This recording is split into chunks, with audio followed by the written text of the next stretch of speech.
නමෝ තස්සේ භගවතෝ අරහතෝ සම්මා සම්බුද්දස්සේ නමෝ තස්සේ භගවතෝ අරහතෝ සම්මා සම්බුද්දස්සේ නමෝ තස්සේ භගවතෝ අරහතෝ සම්මා සම්බුද්දස්සේ දුර්ලභං ච manussත්තං බුද්ධෝත්පාදෝ ච දුර්ලභෝ දුර්ලභා khana සම්පatti සද්ධම්මෝ පරම දුර්ලභෝති.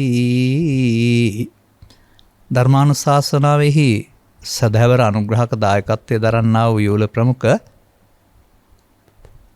මෙම මොහොත ධර්මානුශාසනාවක් ශ්‍රවණය කිරීම සඳහා ඉඩකඩ වෙන් කරගත්තා වූ සදහැවර පින්නතුනි, අනුග්‍රහක බවතුන් මට මෙන්න මෙහෙම අදහසක් ඉදිරිපත් කරලා තිබෙනවා. ඒ අනුව තමයි ওই ගාථාව මම තෝරගත්තෙත්.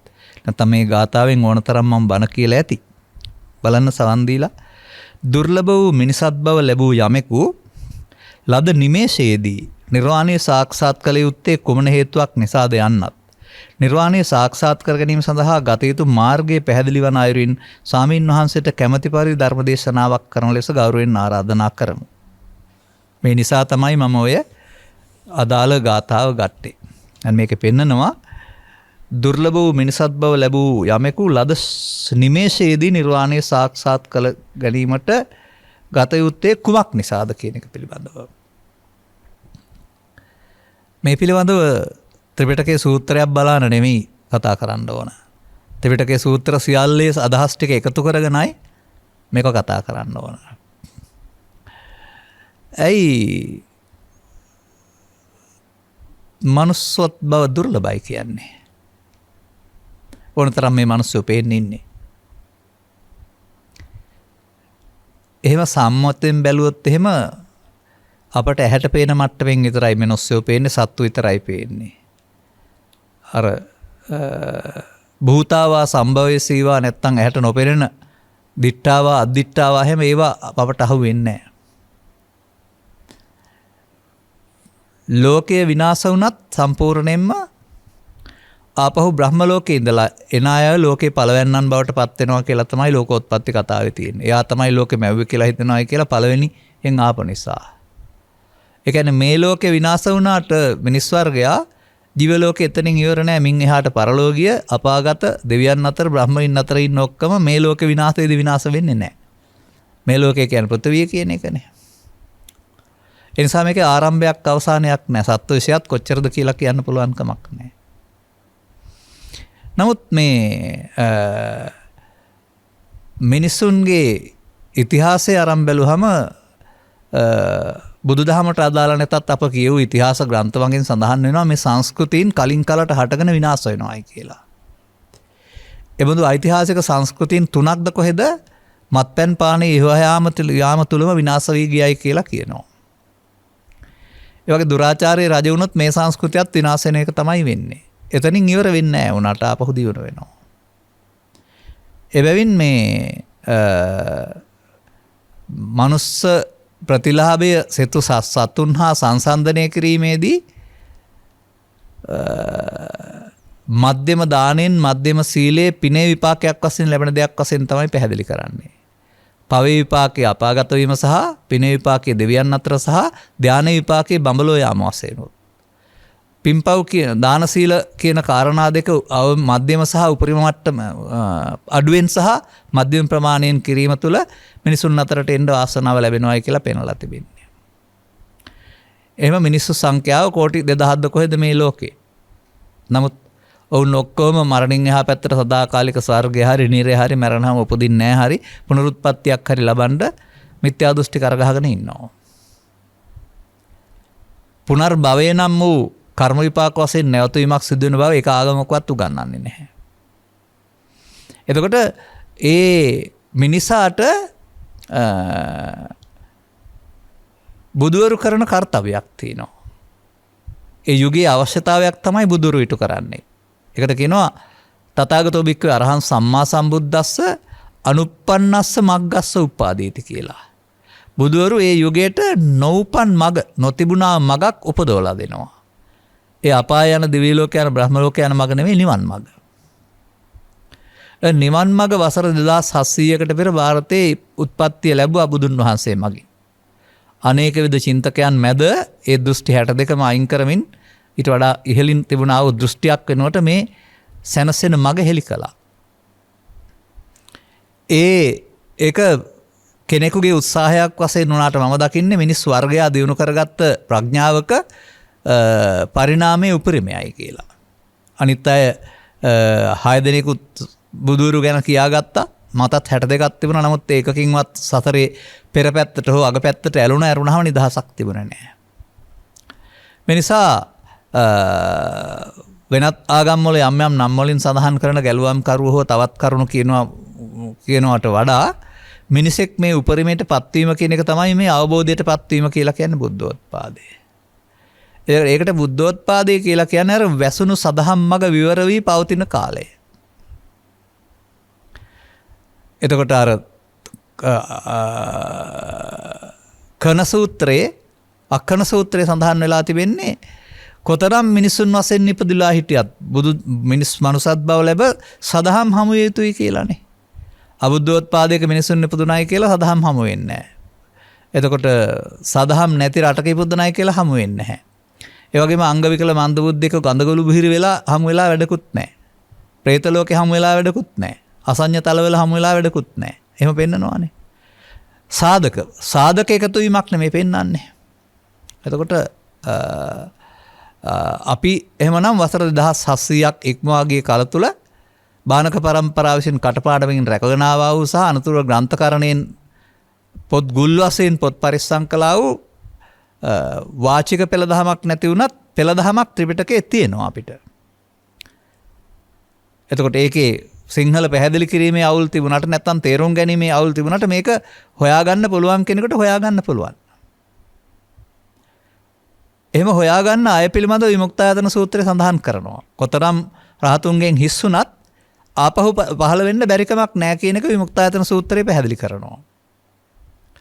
ඒ බුදුන් දෙසූ දහම හෝ එබඳු සබ්‍රහ්මචාරී කෙනෙක් දෙසූ දහමක් අසා නුවණින් මෙනෙහි කිරීමෙන්.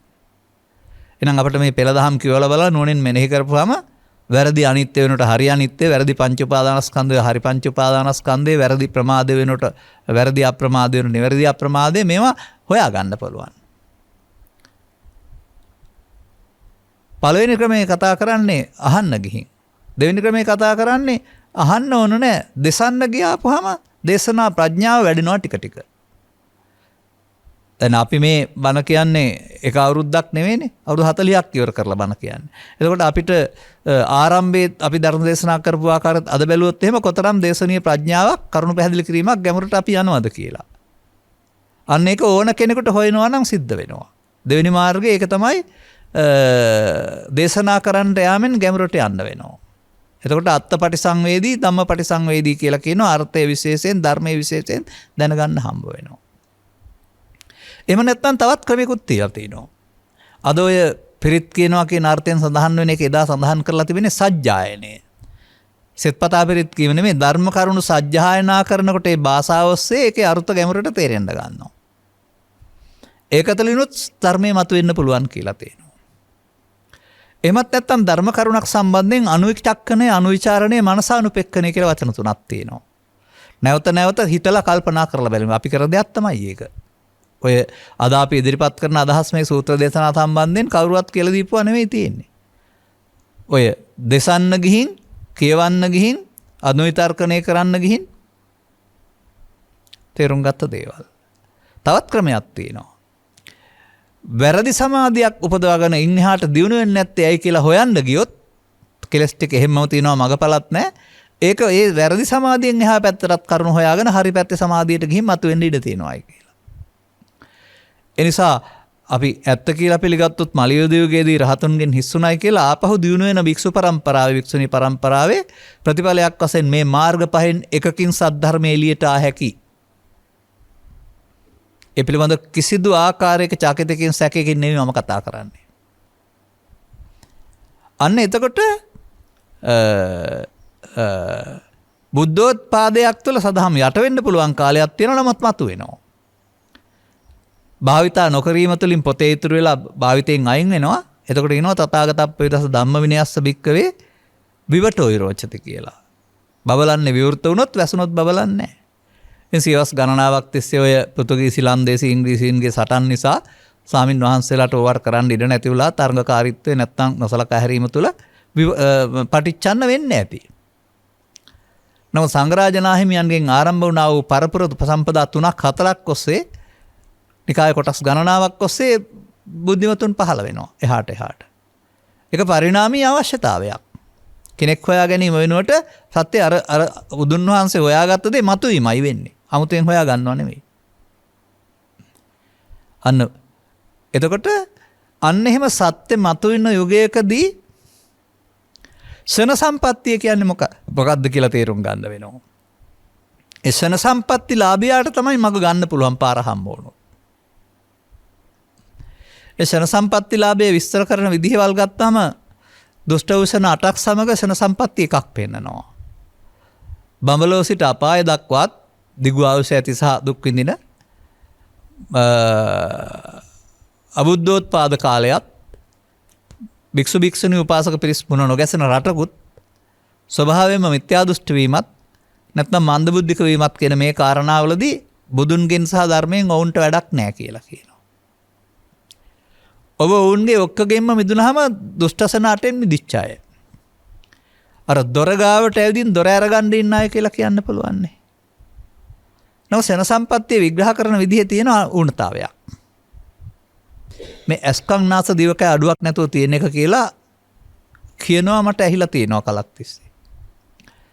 ගැමුරෙන් හිතන්න ලෝකේ ඉන්න ඔක්කොටම ඇස්කම් නාස දිවකය අඩුව නැතුව තියෙනවානේ. ඔය අපි ළඟ ඉන්න සත්තුන්ටත් තියෙනවානේ. නෑ. ඒ නිසා ඉන්ද්‍රිය අවෙක්කල්්‍යතාවය කියන එක විතරක් නෙමෙයි. තව දෙයක් තියෙනවා. මේ ෂණ කියන සූත්‍රයේ සඳහන් වෙනවා. ඔබට ඉඩ ලැබූ විට මේ කටයුත්ත කරන්න පුළුවන් ශනේ ලැබිලා තියෙනවායි කියලා. ඒක දෙපැත්තේ පෙන්නනවා ශනේ නැති අයගේ කණ්ඩායම් දෙකක්. ශනේ කියන්නේ තත්පරේ නෙමෙයි අවශ්‍ය විට මේ කටයුත්ත කරගන්න පුළුවන් ප්‍රඥාව තියෙන මිනිසා. ඒක පෙන්නනවා සලායතන නිරේ කියන වචනයක් තුළින් පවෙන් අපායගේ පුද්ගලයා. ඔහුට ශන සම්පත්තිය නෑ. මොකද දුකම විඳිනව ඇරුණාම දුක තේරෙන්නෙත් නෑ, ගැලවෙන්න තේරෙන්නෙත් නෑ. ඒක පෙන්නනවා සලායතන කියලා ස්වර්ගයක්. ආයතන 6න් සැප විඳින දෙවියන් අතර ලෝකේ. ඔවුන්ට දුක තේරෙන්නේ නැහැ, සැප විතරමයි තියෙන ජීවිතාවසානයේ දක්වාම. එතකොට දුක හේතුව දකින්න බෑ.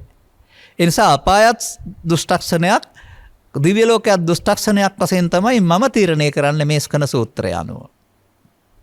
අපට ප්‍රපත් තියෙනවා, දුකක් තියෙනවා. දෙකම උපේක්ෂා තහගතර බවට හදන්න අදාළ ප්‍රඥාව නැත්තම් කරන සම්පත්තිය තියෙන්නේ අපට.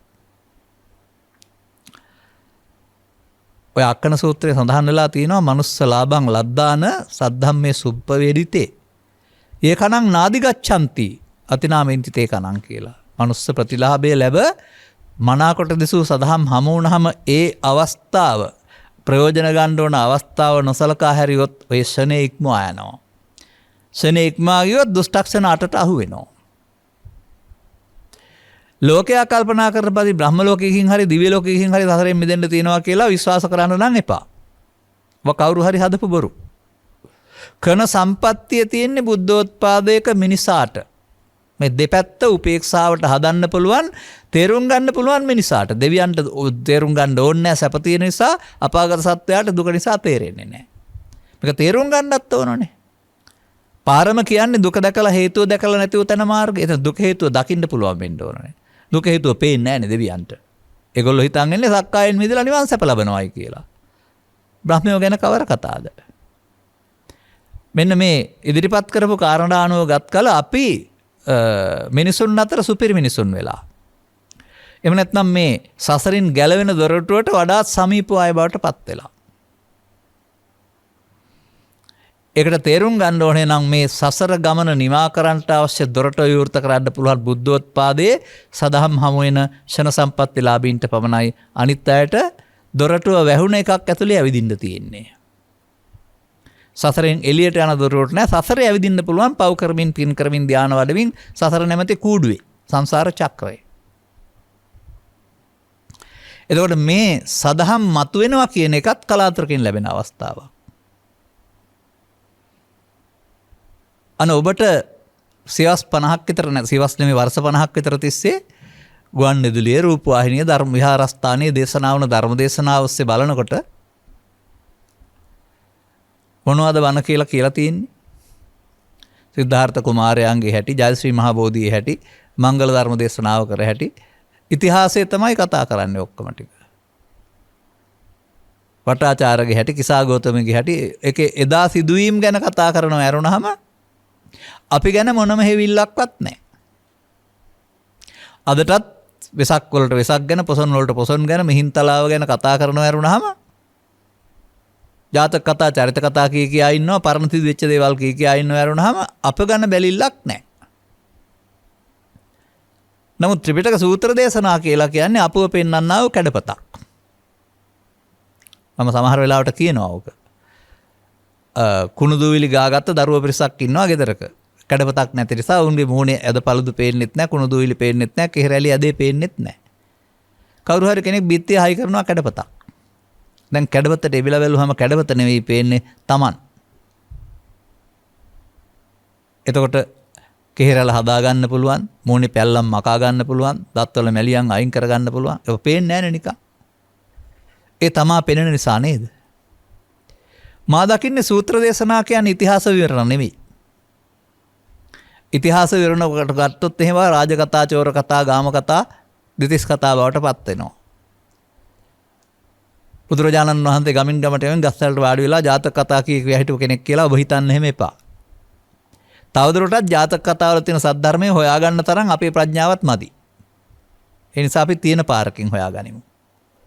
මොකද මේ ජාතකත් අයිති වෙන්නේ ත්‍රිපිටකයට. නමුත් ඒක නිවන් මඟක් භාවිතා වෙන්නෙම නෑ ඒකේ.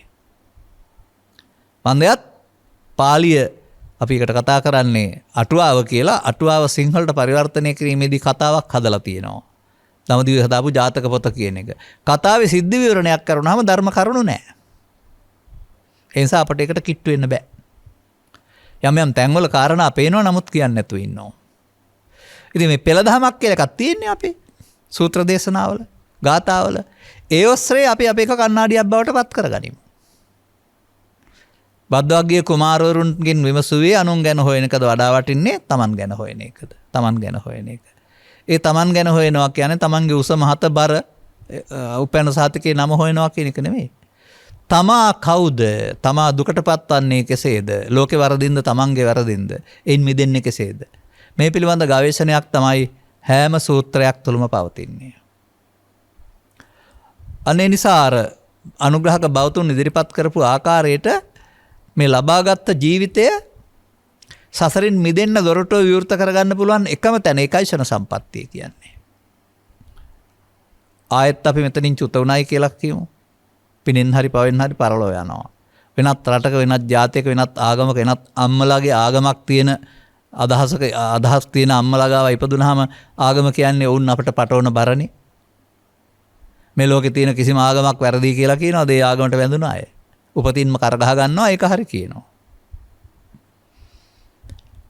අනිත් පොතපත කියවන්න, නිදහසේ විමර්ශනය කරන්න බුදුසමය තරම් නිදහසක් ලෝකේ කිසිම ආගමක නැහැ කියලා මම හිතන්නේ. ඒ නිසාම අපි ලෝකේ පවතින සියලුම ආගම් පොත්පත් කියවලක් තියෙනවා. ඒවා මේවා සංසන්දනය කිරීමේදී ආර්ය සත්‍ය විග්‍රහයක් ඒවා නැහැ කියලා අපි දැකලා තියෙනවා. ඒවා හැම විටම සම්මුති විග්‍රහයක් විතරයි තියෙන්නේ. පුද්ගල විග්‍රහයක් විතරයි. ජීවිතය ආත්ම කොටගත් විග්‍රහයක් විතරයි. මේ මොහොතින් මොහොත ශන සම්පත්තිය මොහොතක් පාසා සතරට ඇලෙන එකට සහ ගැලවෙන එක පැහැදිලි කිරීමේ මගක් මේවායේ නැහැ. එබඳු තත්ත්වයක් තුළ අපට මේ සදහම් හමුවීම කියන එක මූලික අත්‍යවශ්‍ය කරුණක්. අනිත් එක තමයි මේ සඳහා අවශ්‍ය සාධක කීපයක් තියෙනවා. මෑතදී ධර්මදේශනාක විග්‍රහ කළ බැවින් විස්තර ඉදිරිපත් කරන්නේ නැහැ.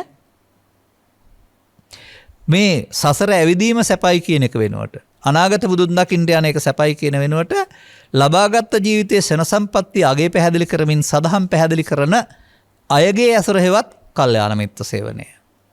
හොඳ යාළුවන්ගේ ඇසුර කියලා නිකන් කියන්න එපා සමාජයේ කියන මට්ටමට.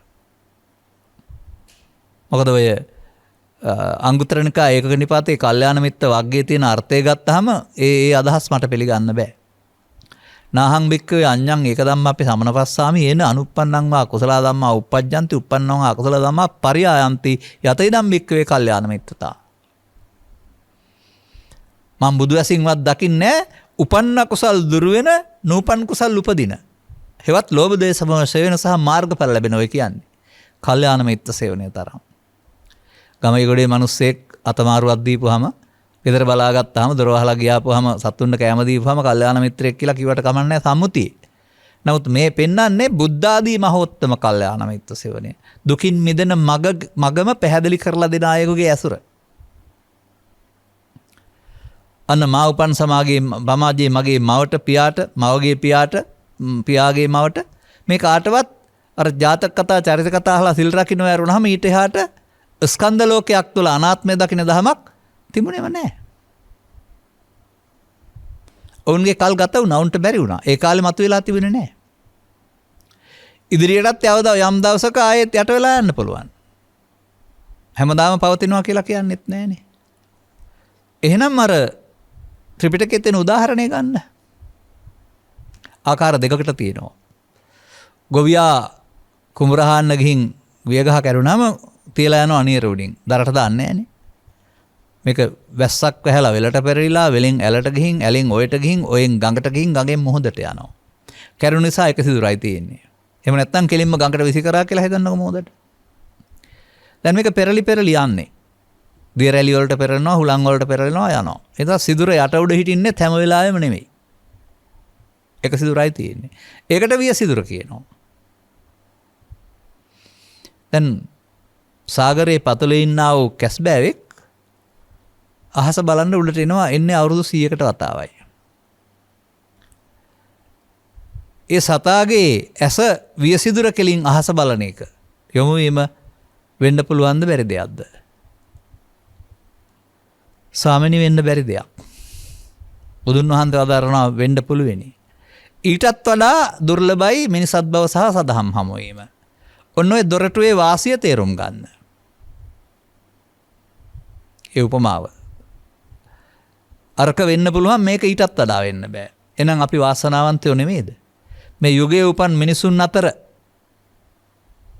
ආත්ම දෘෂ්ටියෙන් නෙළුණ ආගම් වලින් පිරුණ ලෝකයක් තුළ ආත්මවාදයෙන් පිරුණ අනාත්ම දර්ශනයක් ඉදිරිපත් කරන දේ අහන්න ලැබෙන, තේරුම් ගන්න ලැබෙන, සිතන්න ලැබෙන එක පුංචි වාසියක්ද? කල්පනා කරලා බලන්න ඕන කාරණාව. එතකොට මා දකින්නවා සසර ඇවිදින්න නම් ඕනෑ ආගමක ඕනෑ ජාතියක ඕනෑම රටක ඉපදිලා පව් කළත් පුළුවන් පින් කළත් පුළුවන් ධානය වැඩුවත් පුළුවන්.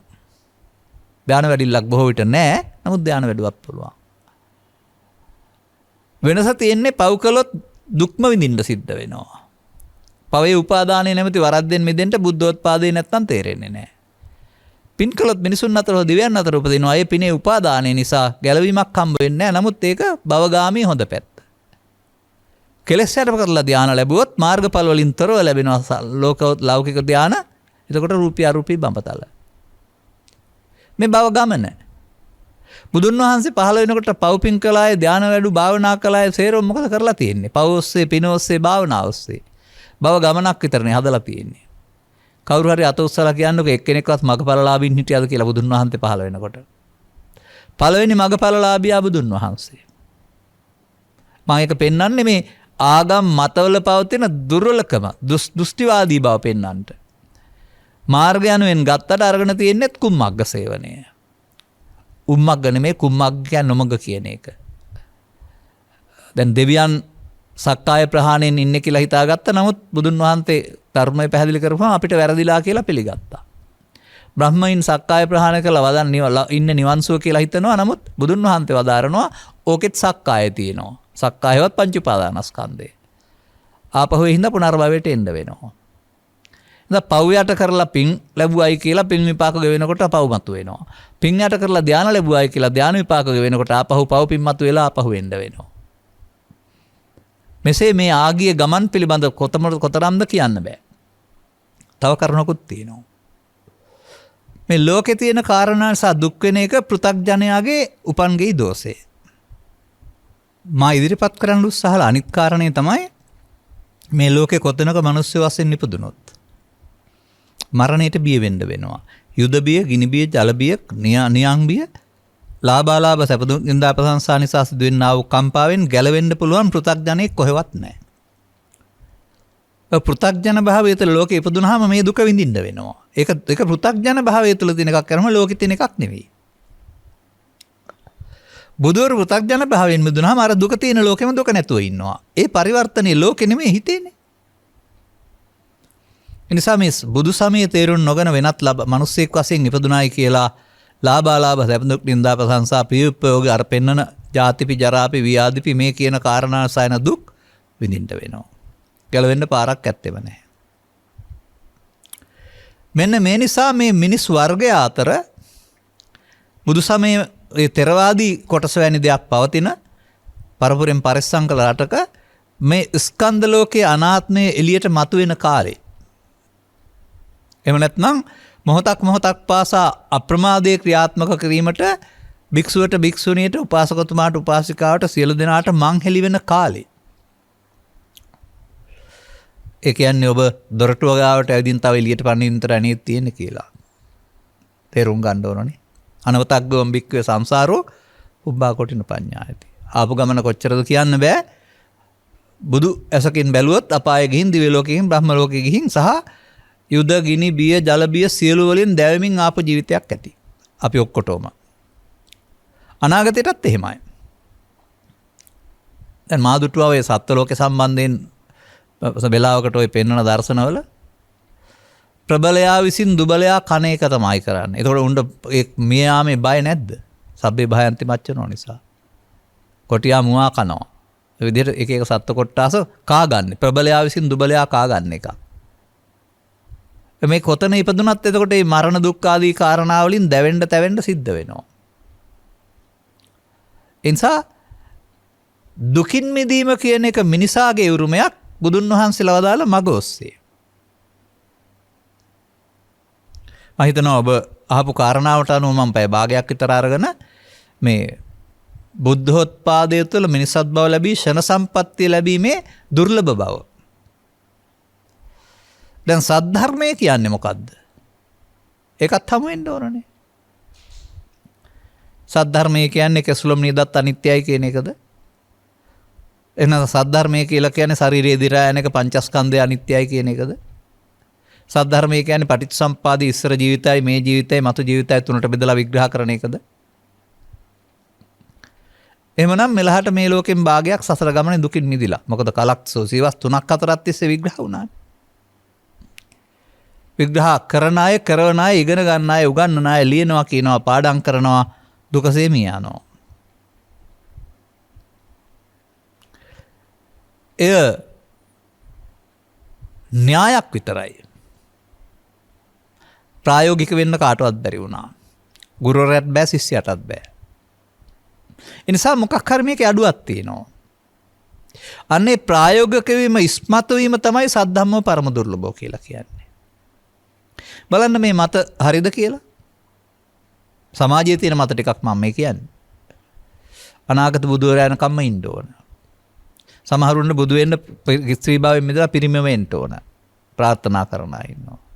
සමහරු මැරිලම නිවන් දකින්න ඕන. සමහරු පාරමිතාම සම්පූර්ණ කරන්න ඕන. සමහරුට ගිහිව ඉඳන් ඕක කරන්න බෑ. වනාන්තරයටම යන්න ඕන. බුදුවරයෙක්ම පහළ වෙන්න ඕන. මේ මත තියෙනවා සමාජයේ. ඔය එකක්වත් පසුවදනක් වශයෙන් උපුටා දක්වපු හේතු වශයෙන් තියනවාද අපමාදෝ මත පදම් පමාදෝ මච්චුනෝ පදම් කියන ගාථාවේ? අපි කියනවානේ යම් කිසි දෙයක් ලියලා ඒකට අදාළ සුදුසුකම් ටික වෙනම තියෙන්න ඕනයි කියලා. උපුටා දැක්වීම වශයෙන්. නෑ. යමෙකුට සිහියෙන් බුදුන් වදාළ පරිදි සිහියෙන් කටයුතු කිරීම නැමැති අප්‍රමාදයේ දෙන්න පුළුවන් නම් ඒ නිවන් මාර්ග. මේක තේරුම් ගන්න එක විතරනේ කරන්න තියෙන්නේ. එනිසා මේ කම්මැලියන් විසින් මන්දෝත්සාහී පුද්ගලයන් විසින් මේ වැඩේ නොකරෙන්නට උගන්වන බණහරි ඉගැන්වීම් හරි පැත්තකින් තියන්න කල් තියා. කරන්න පුළුවන් කියලා කියන අය අතරින් තෝරාගන්න කරන්න පුළුවන් ඔබට ප්‍රායෝගිකව මොකක්ද කියන එක. ඒක ගැනත් මම මෙහෙම කියන්නම්. දැන් ඔය පවතින රටාව අනුව ඔක්කොම උපකල්පනය කරනවා මේකට වෙනම වැඩක් ඕනේ. වෙනම ජීවිතයක් ඕන. ගම අතහරින්න ඕන, කැලේට යන්න ඕන. බිරිඳ එක්ක දරුවන් එක්කලා රස්සාව එක්ක ඕක කරන්න බෑ. මේ සේරමත් හනමිටි අදහස්. මේ සේරම ධර්මයේ වරද්දාගත්තන් පස්සේ වැරදි ධර්මය අනුගමනය කරලා බැරි වුණාට පස්සේ කියපු දෙයක්. කුරුරට වාසීන්ට දේශනා කර සතිපට්ඨානය කොහොමද පෙන්වන්නේ? ලක්ෂ 8කින් 6ක් හෝ 5ක් ජනපදෙ හිටපු අය. පෞල් ජීවිත අතෑරියා කියලා තියනවද? ගොවිතැන අතෑරියා කියලා තියනවද? වෙළඳාම අතෑරියා කියලා තියනවද? නෑ. සිවිරියාවේදී සතිපට්ඨානින් වාසය කරයි කියලා තියෙනවා. සිහියෙන්. හැබැයි අපේ රටේ ඔය කාය වේදනා චිත්ත ධම්ම කියලා 4ක් වෙනම වඩන එක නෙවෙයි. ඒක මොකද්ද කියලා අපි පැහැදිලි කරලා තියෙනවා ඉස්සරහට. එතකොට මා දකින්නේ යහපත් ජීවිතයක් තුල සිහියෙන් ඉන්න එක වෙනම වැඩක්. යහපත් ජීවිතේ ඕන එකක්. යහපත් ජීවිතේ වෙන වෙනම ඕන තරම් වැඩ තිබුණට කමක් නැහැ. මව්පියා බලා ගන්නද, දරුවන් බලා ගන්නද, ගොවිතැන් කරන්නද, වෙළඳාම් කරන්නද, රාජ්‍ය සේවය කරන්නද, අතුපතු ගන්නද, සත්තු බලා ගන්නද, මකුළු දැල් කඩන්නද මොනවා. ඒ ක්‍රියාකාරකම් නෙමෙයි මේකේ පෙන්වන්නේ. ක්‍රියාකාරකම් ටික ලෝකෙට අවශ්‍යයි. ඒවා සම්බන්ධයෙන් ආස්වාදයක් තියෙනකොට ප්‍රිය වෙනවා, අනික්ව අප්‍රිය කරනවා. අන්නේ ප්‍රියාප්‍රිය කිරීම වෙනුවට උපේක්ෂාවෙන් කරන්න පුරුදු වුණාම ඒ කටයුත්ත සමග යන්නා වූ දෙයක් ඒ මොහොත සමග සිහිය කියන එක. කටයුත්තට සිහිය නෙමෙයි. කටයුත්ත කරන ගමන් චිත්තාභ්‍යන්තරයෙන් එන්නා වූ සතුරු ටිකක් ඉන්නවා. ඒ සතුරු ටික එනකොට හඳුනා ගන්නට අවශ්‍ය සිහිය. අන්න ඒ කොටස අපි තේරුම් ගන්න වෙනවා. අපි ධර්ම දේශනාවල බොහෝ විට අගට එනකොට මේ කොටස පැහැදිලි කරනවා අපි මෑතදී. අපිව පුද්ගලයෙක් වශයෙන් කටයුතු කරනවා දකිනවා වෙනුවට අපිව මෙහෙවන බලවේගයක් අපි තුළ තියෙන බව තේරුම් ගන්න. දැන් නැති ඒ මොහොතට මතුවී උත්සන්න වෙන. ඒ උත්සන්න වෙන හැඟීමට අනුව කටයුතු කරන බලවේගයක් විසින් මිනිසා මෙහෙවන බව. අම්මා තාත්තා දුව පුතා ස්ත්‍රී පුරුෂයා දේශපාලනඥයා ඡන්දජායකයා හැමෝම අපි ඉක්මවා දකින්න ඕන. මම යනවා මම එනවා මම කනවා කියලා දකින්නට එහා ගිය දැක්මත් දකින්න වෙනවා. ඒකට අපි ගන්නවා චිත්තේන නියති ලෝකෝ කියන එක. මේ ලෝකේ කයෙන් ගෙනියන්නේ නැහැ සිත විසින් ගෙනියන්නේ කියලා. සිතේ හදාගන්න ලෝකයේ විසින් මරණයෙන් එහා පැත්තට කය අතෑරුණාට අපායටත් දිව්‍ය ලෝකෙටත් බ්‍රහ්ම ලෝකෙටත් ගෙනියන්නේ සිත විසින් කියන එක. කායික වාචික මානසික සකල විද ක්‍රියාවන්ගේම මූලිකත්වයේ සිත දරන බව. ඒ සිත යම් යම් අවස්ථාවලදී බලපෑම් තුනකට යටත්ව කටයුතු කරන බව. ඒක අපි තුලින් ඉගෙන ගන්න ඕන. අන්න ඒකයි අර මේ ඉතිහාසය ඉගෙන ගත්තට හෝ ලුම්බිනි සල්ලු වෙන කෙනෙක් ඉගෙන ගත්තට ඕක තේරෙන්නේ නැහැ කියලා කියන්නේ. මම මේ ළඟදී ඔය මේ 70 ගණන් වල වගේ පෙම්වතියක් අරන්ගෙන දුන්නේ නැහැ කියලා මේ ගුවන් යානයකට කොට වෙලා බැටරි කාලක් පිටේ බැඳගෙන ගුවන් යානක් පැහැරගත්ත කතාවක් තියෙනවා. ඉතාලි ගුවන් යානයක් කලිතාලියා කියලා. සේපාලේක නායක කතාව කියලා. එතකොට මුළු ගුවන් යානවම රියදුරා සමග අත්අඩංගුවට ගත්ත නැත්නම් ප්‍රාණාපකරුවන් බවට පත් කරගත්තා මරණයි කියලා. දැන් ඉතින් බොරුවට පිස්තෝලයක් තිබිලා තියෙන්නේ. තුවක් තිබිලත් නැහැ බෝම්බයක්. නමුත් බැටරි කැල් ටිකක් කොන්ද තිබිලා තියෙනවා. දැන් ඒකට බය වෙලා මැරෙයි කියලා බය අවදාළ තැනට ගුවන් යාන අරන් ගියානේ. අන්නේ එහෙම යටත් වෙනවට කියනවා ප්‍රාණාපකරුවන් කියලා. ඒ වගේ මේ බෞද්ධයා නැත්තම් මිනිස්සයා ඉගෙන ගන්න ඕනේ Taman ප්‍රාණාපකරුවන් 3 දෙනෙක් යටතේ ජීවත් වෙන අසරණෙක් කියලා. ඔය කොතරම් ලොකුකම් කතා කළත් අපේ හිත ඇතුලේ ඉන්නා වූ බලවේග තුනක් අපි පාලනය කරනවා. ඒ තමයි ප්‍රාණාපකරු 3 දෙනා. මෙන්න මේ ප්‍රාණාපකරුවන්ට යටත් වෙන ජීවිතය තමයි දුක්සහගත තියෙන්නේ. මේ ප්‍රාණාපකරුවන් 3 දෙනාගෙන් නිදහස් වෙන එක ජීවිතය තුළ කරන්න ඕන එකක් වශයෙන් තමයි බුදු සමය පෙන්වන්නේ. ඔළුව ඇතුලේ පුද්ගලයෝ 3 දෙනෙක් ඉන්නවා කියලා නෙමෙයි මේ කියන්න හදන්නේ. ළමා කාලයේ පටන් ටික සිතට එකතු කර ගැනීම බලවත් වෙන්නා වූ සිතට එන අදහසට කියනවා විතර්කය කියලා. ඒ මොහොතේ හිතට එන අදහස. අදහස් 3ක් බුදුන් වහන්සේ වදාරනවා. කාම විතර්කය, ව්‍යාපාද විතර්කය, විහිංසා විතර්කය. දැන් මේක අහනවානේ මග මොකක්ද කියලා. දැන් ලැබී තියෙන කාලයට අනුව මගක් මේ පැහැදිලි කරන්න හදන්නේ. එතකොට ලදරු කාලයේ සිට මහලු කාලය දක්වා විදශේෂ්ත්‍ර ජීවත් වෙමින් හරිහම්බ කරන්න යන පෘථග්ජන පුද්ගලයා ලෝකෙත් සමග ඇලෙමින් ගැටෙමින් මේ ත්‍රිවිධ විතර්කය බලවත් කරනවා. බලවත් වෙනකොට අපේ පාලනය වුන්ගේ අතට ගන්නවා. අපි තමයි වැඩ කරන්නේ කියලා කතා කළාට ඒ වෙලාවට මට ඉන්නවා මැරෙනවා පෙවුන්නේ නැහැ කියලා කතා කරන්නේ. ඇයි ඒ හැඟීම විසින් ඔබ මෙහෙවපු නිසා නේද? ඔය මෑතදී පුවත්පත්වලගේ කතාන්තර කීපයක් අරගන්න. අරගෙන බලන්න සමහරු මිය ගියේ, සමහරු එල්ලුම්ගස් ගියේ, සමහරු අංග විකලයන් උනේ කාගේ වරදින්ද කියලා. එතකොට තේරෙයි මේ වැඩේ කරලා තියෙන්නේ පුද්ගලයෝද පුද්ගලයා ගාවට ආපු ආසක්ත වූ හැඟීමද කියලා.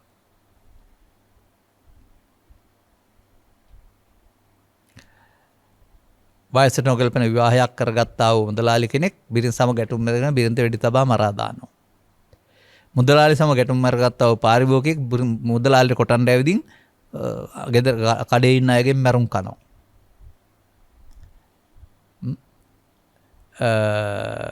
දෙපළක් තුළ ඇති වුණා වූ ව්‍යාපාරික දියුණුවක් තුළ ඇති වුණා ඊර්ෂ්‍යාවෙන් දුර්දිග ගිහින් එක ව්‍යාපාරිකයෙක් අනෙක් පුද්ගලයා ඝාතනය කරනවා. ඒ පැත්තේ අය ගිහින් සම්පූර්ණ ව්‍යාපාරය ගිනිබත් කරනවා. එක්කෙනෙක් පරලෝ අනිත් එක්කෙනා ඉල්ලුම් ගහේ. මේ වගේ කතා ටිකක් අරන් බලන්න කවුද මේවා කරලා තියෙන්නේ කියලා. නීතිය පුද්ගලයෙක් වැරදිකාරයෝ කළා ඊට එහායින් බලන්න. මේ හැමතැනකම ආදරය හෝ කරුණාව හෝ මෛත්‍රිය හෝ ඉවසීම හෝ තිබුණාද? නෑ. තිබුණේ තරහව. ඒකට කියනවා ව්‍යාපාද විතර්කය. ලෝකේ අපරාධ කරන්නේ ව්‍යාපාද විතර්කයේ විසින් මෙහෙවන සිත කියලා තේරෙනවද? මිනිසා කියලා. ලෝකේ තව එහාට ආයුධ පාවිච්චි කරලා වෙනසීම් කරන්නේ විහිංසා විතර්කයේ විසින් මෙහෙවන මිනිසා කියලා තේරෙනවද? ලෝකේ පස්පව් දක්වසල් කරන්නේ කාම විතර්කයේ විසින් මෙහෙවන මිනිසා කියලා තේරෙනවද?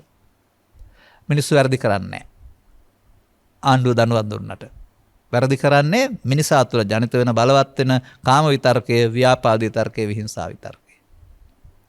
අන්න ඒක තමයි මේ යුගයේ එළි වෙන රහස. ත්‍රිපිටකයේ තියෙන රහස ඒක. ඔබ නෙමෙයි මේ වැරදි කරන්නේ. ඔබේ සිතට ආරෝපණය වෙන මේ හැඟීම. කය වචන මෙහෙවමින් බොරු පරස හිස් කේලාම් සහ නොයෙක් ಜಾති කරමින් ලෝකෙ ගිනි තියෙනවා. ඒ නිසා මේ විතර්ක තුන gedara හෝ පන්තලේ හෝ කොහේ හරි බලවත් කරගන්නවා නම් බාහිර වශයෙන් පෙනුන ඇඳුමක හෝ පුද පූජාවල ආගමික ජීවිතයක් තිබුණාට මම දකින්නේ නැහැ ඇතුළතින් ආගමික ජීවිතයක් තියෙනවායි කියලා. ඔය බාහිරෙන් පේන්න දෙන සමාජ චාරිත්‍ර ටිකක් කරමින් මල් පහන් පූජා කරමින් බුද්ධ පූජා පවත්වමින් අතපතු ගාමින් බෝධි පූජා පවත්වමින් භික්ෂුවකට භික්ෂුණියකට උපාසකාට උපාසිකාවකට ඉන්න පුළුවන් ආගමික කියලා. නමුත් අර ත්‍රිවිධ විතර්ක පැත්තට අත තියලා නැහැ. ඒ ගැන අවධානය යොමු කරලමත් නැහැ. අර කොහෙද ඉන්නේ? දසවස්තුක සම්මාදිට්ඨිය. පින්කලොත් විපාක තියනවා කියන එකේ ඉන්නේ. පෘථග්ජන භාවයේ තුල ඉන්නේ. මේ තුන් දෙනා අපට දුක් දැනක් දෙන බව සහ මේ තුන් දෙනා ජීවිතෙන් ඉවත් කළ යුතු බව බුදු සමයේ ගැන්වීමයි. අපි ඉතුරු වෙන්න අපේ සාමය සමාදානෙ ඉතුරු වෙන්න මේ තුන් දෙනා මරා දාන්න ඕනේ. ඒක දනුවන් ලැබිය යුතු වරදක් නෙමෙයි. මරා දාන්න ඕන කිව්වට. එල්ලුම් ගස් යන්න ඕන වරදක් නෙමෙයි. ඒ මරා දැමීමට ධර්මය කියන්නේ කෙලෙස් නසනවා කියලා. මේ පහසු නොවීම හෙලි නොවීමම මේ බෞද්ධ සමාජයේ ඛේදවාචකයක් නේද? තවත් කල්ප කෝටි ගණක් උපදින මිනිස්සු පෘථග්ජන භාවය තුල ගහමරා ගන්න, කපා කොටා ගන්න ලෝකේ කණාය නම් උපදින්නේ. ඔවුන් දුකටමපත් වෙමින් මියනවරුනහම ඔවුන්ට කොහොමද සැනසීමක්? බුදුවරු පහළ වී එලිකල දෙයින් ප්‍රයෝජන ගන්න තරම් කන වාසනාවන්ත වෙන්නේ. තේරුම් ගැනීම වාසනාවන්ත වෙන්නේ. අනුගමනය කිරීමට අදහසක් එන්නේ නැහැ. සසරටම යන්න හදනවා. දැන් මෙන්න මේ තුන් දෙනා එන වෙලාවට මේ තුන් දෙනාට යටත් වෙන එක තමයි අපි කළේ. මගේ ජීවිතේ වැළුවත් ළමා කාලේ ඉඳලා මට පේනවා ඕක තමයි කරලා තියෙන්නේ කියලා. කොතරම් හොඳට හිටියත් පුද්ගලයෙක් වශයෙන් හොඳට හිටිය බව ඇත්ත. නමුත් මේ ත්‍රිවිධ විතර්කය අපි පාලනය කරනවා කියන එක ත්‍රිපිටකයේ කියවලා තේරෙන කල් දැක්කේ නැහැ. දැන් අපි දකිනවා ලෝකේ හැමතැනම ත්‍රිවිධ විතර්කයේ ලෝකේ පාලනය කරමින් මිනිස්සුන්ට දුක් ගෙනත් දෙනවා. දැන් අපි දකිනවා ත්‍රිපිටකයේ මේක මිනිසා තුළ දුර්වලකමක් වැඩෙන හැටි අපහාන සංඥාව තුළින් සහ මිනිසා තුළින් දුර්වලකම ප්‍රහාණය කිරීමට පහාන සංඥා උගන්වලා තියෙන බව. මමද එතකොට උගන්වලා තියෙන්නේ? නෑ, තිලෝගුරු බුදුරජාණන් වහන්සේ. ගිරිමානන්ද සූත්‍රයේ විතරක් නෙමෙයි තියෙන්නේ. බොහෝ තැන්වල තියෙනවා. බොහෝ තැන්වල අනුගමන යුතු ක්‍රියාමාර්ගයේ වශයෙන් පෙන්වන්නේ ත්‍රිවිධ විතර්කයන් නොයසීම. තවත් සූත්‍රයක තියෙන දවසට කියන්නම් හම්බ වුණා. මේ තියෙන එක කියලා. මං හිතන්නේ මම කන හරි එහෙම නැත්නම් නාග හරි කියලා සූත්‍රයක් දේශනා කළා මෑතදී. මේ නාග එකේ තියෙනවා. මේ ඝාතනය කිරීම කියන යටතේ ඝාතනය කරන්න තියෙන කෙලෙස් කියලා. අන්න ඒ විදිහට අපිට අපි පිළිබඳව වෙනස් කෝණයකින් බලන්න වෙනවා. පුද්ගලයෙක් වශයෙන් මම යනවා එනවා කනවා බොනවා කියලා බලන්නේ නැතුව කයිස්ස දෙකක පාලනයක් යටතේ කය සිත විසින් මෙහෙවන බව.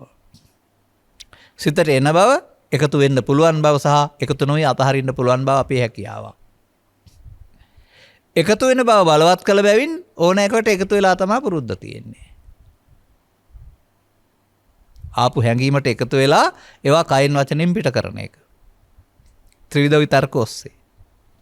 නමුත් තථාගතයන් වහන්සේ දැකලා දාලා මේ තමයි මිනිසා දුකටපත් වෙන පාර.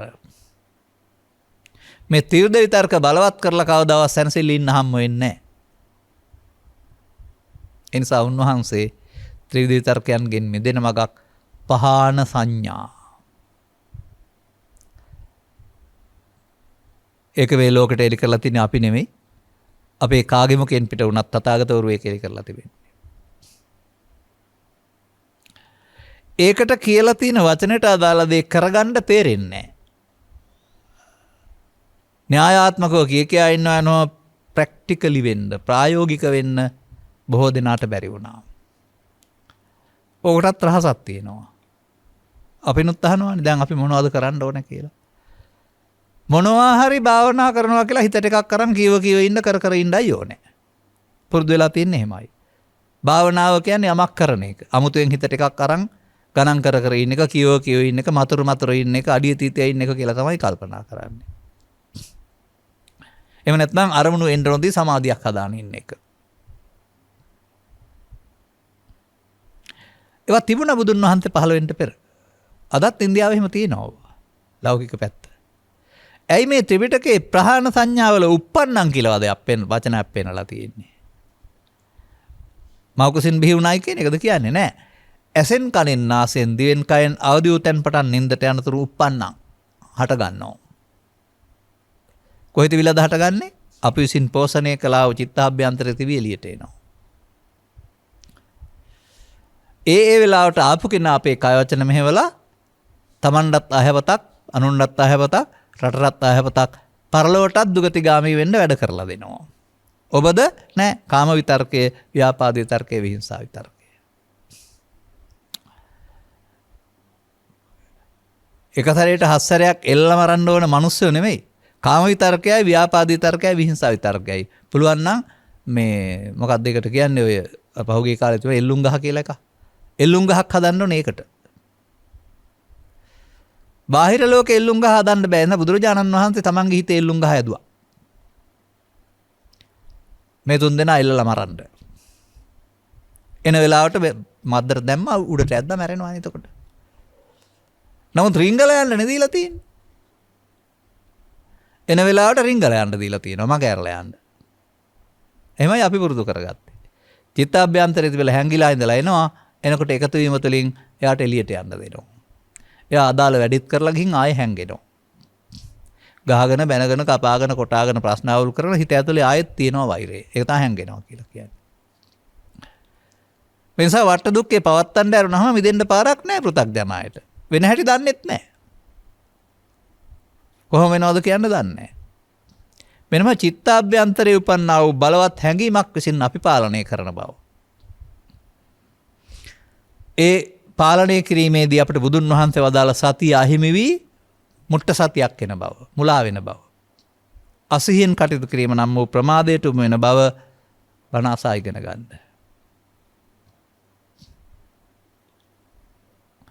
අනතුරු මේ 3 දෙනා ඔබට උපදින්නේ කොහෙන්ද කියලා ඉගෙන ගන්න. මට නම් බණ කියන්න ගියාම, දායකොත් එක්කලා කටයුතු කරන්න ගියාම, දරුවොත් එක්කලා කටයුතු කරන්න ගියාම දහම් පාසල වගේ සුරතල් සතුත් එක්කලා කටයුතු කරන්න ගියාම. ඒ මගේ ලෝකේනේ. රියදුරෙකුට නම් ඒක නෙමෙයි මහමග වාහන ධාවනය කරන්න ගියාපුවාම. අනික හිතුවක්කාර රියදුරෝ, ත්‍රිවිල් රියදුරෝ, මොටර් සයිකල් කර්මවල වෙට්ටු දාන්නකොට තමයි යාගේ විතර්ක උපදින්නේ. කොන්දස්තර මහත්තයාට නම් බස් එකට ගොඩ වෙනවා කියන දේ අහන්න නැතුවම, මුඛාවරණ පළඳින්න නැතුවම, ටිකට් ගන්න නැතුවම. ගුරුවරයාට නම් ළමයි අභ්‍යාස කරන්න නැතුවම, කියන දේ අහන්න නැතුවම. ආයතන ප්‍රධානියට නම් සේවකයෝ උදේට දවල් වෙලා එනකොට කල්තියා හොරෙන් පැනලා යනකොට අදාළ වැඩ ටික කරන්න නැතුවම. තව අන්න එහෙම තම තමන්ට අදාළ ශේෂ්ත්‍ර තේරුම් ගන්න. මේක සාමාන්‍යයෙන් ගමේ කෙනෙක් යකා එනවා කියලා. ඔබේ යකා හැංගිලා ඉඳලා එළියට එන්නේ කොයි වෙලාවටද? තොණ්ඩුව දාන්න ඕනේ එළියට ආපුවම ඉන්න තැනට තොණ්ඩුව ගෙනියන්න බෑ. මෙන්න මෙයා හඳුනා ගන්න සහ මෙයාට එකතු නොවෙන්න සිහිය. ඔන්න බුදුදහමේ සිහිය. සිහිය යනු මේකට එකතු වීම වළක්වන බලවේගයයි. අකුසලයෙන් වෙන්වීමනේ කුසල් කියන්නේ. සති කියන්නේ කුසල චෛතසිකයක් නේ. මේ පෘථග්ජන සමාජයේ කවදාවත් බුදුන් වහන්සේ වදාළ සතිය වඩලා නැහැ. ත්‍රිද විතර්කයකට එකතු වෙන එකමයි කරලා තියෙන්නේ. වෙන මොකද්ද සතියක් වඩලා තියෙනවා? එක එක්කෙනා වරද්දලා දීපු. නෑ. එහෙම 아무තු එකක් නෙමෙයි මේක. මේ 3 දෙනා අදාළ ඇහෙන් කලින් නාසයෙන් ගැටෙන කාරණයකදී එළියට පනිනවා. එළියට පැනනහම ඒකතු වෙලා කය වචන පරස වචනෙට නපුරු කම් වලට ගහමරා ගැනීම වලට මෙහෙवला ලොකු අවුලක් කරගන්නවා. පස්සේ කියයි මට ඉන්නවා මරනවා පෙන්න මොන වුණාද දන්නේ නැහැ. ඒක තමයි මාරාවේශය කියන්නේ. ඒක තමයි ත්‍රිවිධර්කයට එකතු වීම කියලා කියන්නේ. ඒක තමයි සිහිය නැතිවීම කියලා කියන්නේ. දැන් බලන්නකො සියලුම අවුල් ඕවා නෙමෙයිද කියලා. සුන්දරත්වයෙන් විවාහයකට වෙන සැමියා සහ බිරිඳ ඈත් වෙන්නේ මොකක් නිසාද? ත්‍රිවිධ විතර්ක නිසා. එකපත් පතේ කාලා එක ඇඳෙනි දාගන්න සහෝදරයෝ ලොකු වෙනකොට ඈත් වෙන්නේ මොකක් නිසාද? ත්‍රිවිධ විතර්කයේ බලවත් වීම නිසා. එක දේශපාලන පක්ෂයේ ජයග්‍රහණයෙන් පත් වෙනා ඊට පස්සේ මොකක් නිසා ඈත් වෙන්නේ? ත්‍රිවිධ විතර්කයේ නිසා. කොතන බැලුවත් මේ ත්‍රිවිධ විතර්කයේ මිනිසා ભેද බින්න කරනවා. සමාජය දුකට පත් කරනවා. එබැවින් ඒ අයගේ සිත්වලින් පන්නා දැමීමේ වගකීම බුදුන් වහන්සේ තනියෙන් පවරනවා එක එක්කෙනාට. උන්වහන්සේ මනා පරිේශනයක් පවත්වලා හංගලා තියෙන එක මොකුත් කරන්න බෑ කියලා කියනවා. ඒක තණ්හා අනුසය කියලා කියනවා. චිත්ත අභ්‍යන්තරය. එතෙන්ද මොකුත් කරන්න බෑ. නමුත් එතන තියෙනකොට වී ඇටේ අටුවේ තිබුණට පැලවෙන්නේ නැහැ. වතුර වැටුනහම හීතල වැටුනහම පැලවෙනවා වගේ අදාළ කරුණු යෙදෙනකොට එනවා. බීජෙන් පැලේ හැටගනී. අන්නේ වර්තමාන මොහොතට එන මොහොත තමයි වර්තමානයේ ඇසෙන් කනෙන් නාසයෙන් දිවෙන් කයෙන් ඔබට ගහමරා ගන්න, කපා කොටා ගන්න, පලි ගන්න, එකට එක කරන්න හිතෙනවා කියන්නේ ওই ත්‍රිවිධ විතර්කයේ බලවත් වීම. දැන් ඔබ නැමැති සංසොන් මිනිසාද එතන ඉන්නේ? සිල්වත් ගුණවත් මාතෘත්වයේ පීතෘත්වයේ දරන සත්පුරුෂයාද එතන ඉන්නේ? නැහැ. එයා මොහොතකට ඉවත් වෙනවා. ඒකයි මම කියන්නේ ඔබේ කය වචන ප්‍රාණායාමකරුවට යටත් වෙනවායි කියලා. දැන් ප්‍රාණායාමකරුවා ඕට වෙන දේ කරලා හැංගෙනවා ගිහිල්ලා. ඔබ පස්සේ විඳවනවා ඒකට. අතපය නැතුව, ඔළුව නැතුව, තුවාල නැතුව, එල්ලුම් ගස් ගිහින්, පරලෝ ගිහින් කරන්නේ ත්‍රිවිධ විතර්කයේ විඳවන්නේ ඔබ. තේරෙනවද? දැන් හරි. දැන් ළමා කාලේ පටන් මහලු වයසට යන පුද්ගලයෙක් මේකට එකතු වෙමින් බලවත් කරගන්නකොට එන්න ජීවිතයේ දුක් වැඩි වෙනවා. ඒ නිසාම මේ 3 දෙනාට බුදුහාමුදුරුවෝ අන්තරා මලා අන්තරා තපත්තා අන්තරා අමිත්තා අන්තරා වදකා අන්තරා පච්චත්තිකා කියලා. ඔය පෙන්නන්නෙම හතුරු කියන එක ඔය ඔක්කොගෙම. ඇතුලේ සිතෙහි ඉන්න කියලා පෙන්නනවා. සිතෙහි ඉන්නම උන් බැහැර කරන්න කියලා පෙන්නනවා.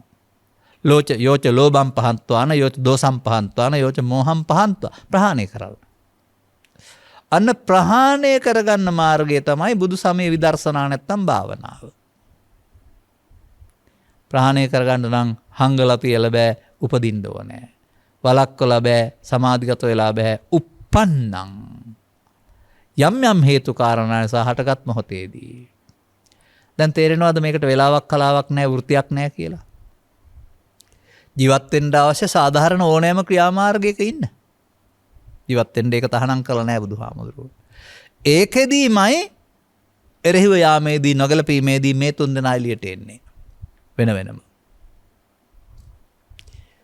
දැන් ඔබ කරපු වැඩේ බුදුන් වහන්සේ පෙන්වනවා දාරනවා.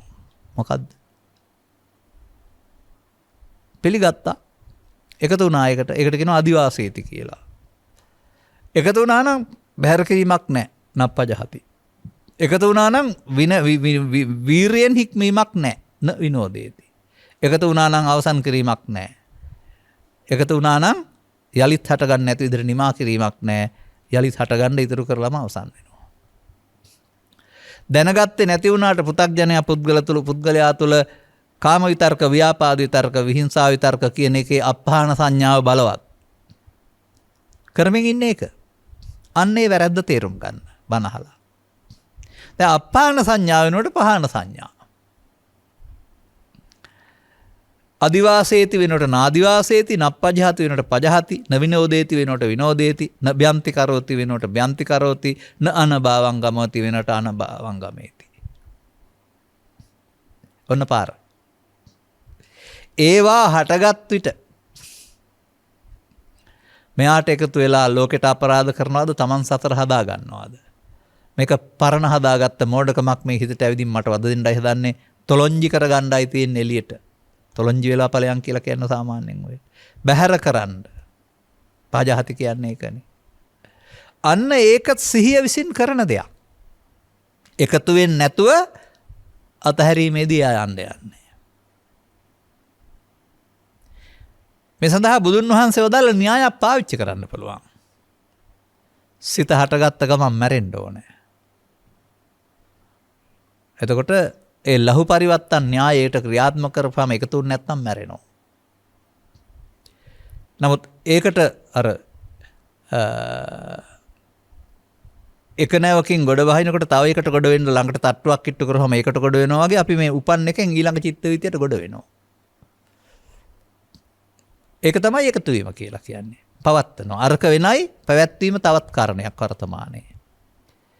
එහෙනම් එන එක නවත්තන්න බෑ. එන එක සහ පැවැත්වීම සහ එන එක සහ නැවැත්වීම දෙකක්. එන එක සහ පැවැත්වීම ප්‍රමාදයයි. ඒකට එකතු වෙලා. එන එකට එකතු නොවීම බුදුන් වහන්සේ වදාළ අප්‍රමාදයයි. මට නම් ඉතින් තව අවුරුදු 50ක් ජීවත් වෙලා බණ කියන්න උනත් කියන්න තියන්නේ ඔක තමයි. 5ක් හරි 10ක් හරි 15ක් හරි. තව ඉතින් අපි දැක්ම ගැඹුරු වෙන්න පුළුවන්, වචන පැහැදිලි වෙන්න පුළුවන්, සරල වෙන්න පුළුවන් තව ටිකක්. මොකද වතර 7ක් 8ක් තිස්සේ මාධ්‍ය වලින් බණහන අපි මුලින් කිව්ව දේට වඩා අද සරලව කියනවා කියන්නේ අපේ හිතවතුන් අපට කියනවා. ඉතින් අපේ දේශනීය ප්‍රඥාව බලවත් වීම, අදාළ තැනට සියුම්ව දකින්න පුළුවන්කම. අනික අනුගමනය කරනකොට ප්‍රතිඵල ලැබෙනකොට මේකෙන් ප්‍රතිඵල තියෙන බව තේරෙනකොට බයක් නැහැනේ. අන්න ඒකයි මම අන්තිමට කියන්නේ සුනීතර සෝපාකට අනුගමනය කරන්න තිබුණ මේ සරල මාර්ගය මහාචාර්යවරුන් සඳහා පමණයි කියලා බෝඩ් ගහන්න යන්න එපා. පැවිද්දන් සඳහා පමණයි කියලා බෝඩ් ගහන්න යන්න එපා. පෘථග්ජනයින්ට නොවේ ආර්ය පුද්ගලයන් සඳහා පමණයි. ඒකට ස්ත්‍රී පුරුෂ ගෙහෙවිති ભેදයක් නැත. අදාළ තේරෙන්න ඕනේ. අනුගමනීය ක්‍රියාමාර්ගය මේකේ අහලා තිබුණානේ නේ. දැන් ඉතින් අවදි වූ තැන් පටන් තමන්ගේ වෘත්තිය කරගෙන යනවා. සත්පුරුෂයෙක් විදිහට. සත්පුරුෂයා තිරිසනෙක් වෙනවා ඇතුළේ ඉඳලා මෙයා ඇවිදින්. අන්න දැන් ඇස් රතු වෙන එක, පරස වචන මතක් වෙන එක, ඒක පරණ සතාගේ පාර. එයාට ඉඩ නොදෙන එක. එයාව පාලනය කරන්න තමයි සිහිය ඕනේ. ආවා එකතු වුණා සිහි නැත්නම්. ආවා සිහිය තියෙනවා නම් මැද්දට පැන්නා එකතු වීමක් නැහැ කැඩුනා. සිහෙන් කටයුතු කිරීමේ කියන අප්‍රමාදයෙන් මේක වාරණය වෙන හැටි අත්හදා බලන්නකො 3-4 සැරයක් ඇත්තද කියලා. අනතුරුව එදිනෙදා ජීවිතයේ Tamanට කැමති පරිදි ගත කරන ගමන් ඒ හැම මොහොතේදීම විදර්ශනා වඩන්න කර්මස්ථාන ඔබට හම්බ වෙයි. uppannam කාමිතක්කං uppannam ව්‍යාපාදිතක්කං uppannam විහිංසා විතක්කං යටතේදී. ඊට පස්සේ බොහොම සන්තෝෂයෙන් කරන්න පුළුවන් දෙයක් මේක. ඒ විතරක් නෙමෙයි හංගපු දේවල් එළියට එන එක කරදරයක් වෙන්නේ නැහැ. ඊට පස්සේ ඇවිදින්මනේ අයින් වෙන්න ඕනේ. එනවට කැමති.